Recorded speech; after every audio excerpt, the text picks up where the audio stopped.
বরিশালের আগুইলছড়ায় ৯৭টি প্রাথমিক বিদ্যালয়ের মধ্যে ২২টি বিদ্যালয়ে ঝুঁকিপূর্ণ ও জরাজীর্ণ। টিনের চালে ছিদ্র আর খসে পড়া পলেস্তারা, এভাবেই চলছে বিদ্যালয়ের পাঠদান। জায়গায় জায়গায় দেখা যাচ্ছে রড আর ভঙ্গুর ছাদ। এ অবস্থায় বিদ্যালয়ে আসতে ভয় পাচ্ছে শিক্ষার্থীরা। বরিশাল প্রতিনিধি আলী জসিমের প্রতিবেদন জানাচ্ছেন লামিয়া তানজিন মাহমুদ। টিনের চালার ফাঁক গলে চোখে পড়ে নির্মল প্রকৃতি, কখনো ভোরে সূর্যের আলো। শহুরে জীবনে এ দৃশ্য হতে পারে নান্দনিক, কিন্তু বিদ্যালয়ে এমন দৃশ্য মানেই আতঙ্ক। ছাদের পলেস্তারা খসে পড়ে সিমেন্ট সুরকির আড়াল ভেদ করে বেরিয়ে আসে মরচে ধরা রড। নিরাপদ আশ্রয়ের বদলে শ্রেণীকক্ষগুলো যেন প্রতিদিনই হয়ে উঠছে ঝুঁকির মুখোমুখি দাঁড়ানোর জায়গা। আর এমন চিত্র শুধু একটি নয়, বরিশালের ২২টি প্রাথমিক বিদ্যালয়ের।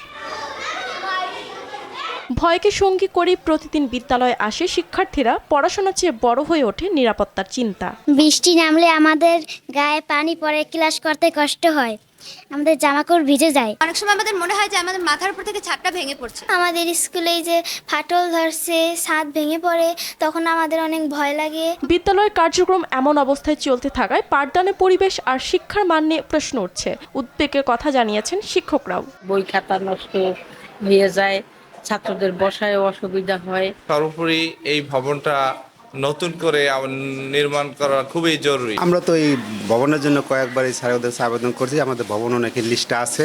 ঝুঁকিপূর্ণ বিদ্যালয়গুলোর তালিকা ঊর্ধ্বতন কর্তৃপক্ষের কাছে পাঠানো হয়েছে। বরাদ্দ পেলে সংস্কার ও নতুন ভবন নির্মাণের কথা জানান উপজেলা প্রাথমিক শিক্ষা কর্মকর্তা। ইতোমধ্যে আমি ঊর্ধ্বতন কর্তৃপক্ষের কাছে রিপোর্ট করেছি। তারা আশ্বাস দিয়েছেন যে আমরা পরবর্তী প্রজেক্টটা চালু হলেই এই স্কুলগুলোতে আমরা নতুন ভবন করে দেব। শিক্ষিত জাতি গড়ার কথা বলা হয় বড় মঞ্চে, নানান পরিকল্পনায়। অথচ সে শিক্ষার ভিত্তিটাই যখন ভঙ্গুর, তখন প্রশ্ন ওঠে, এ পরিকল্পনা কি শুধু কাগজে সীমাবদ্ধ, নাকি সত্যি নিরাপদ শিক্ষাঙ্গনের অপেক্ষায় থাকবে আরও কিছু প্রজন্ম?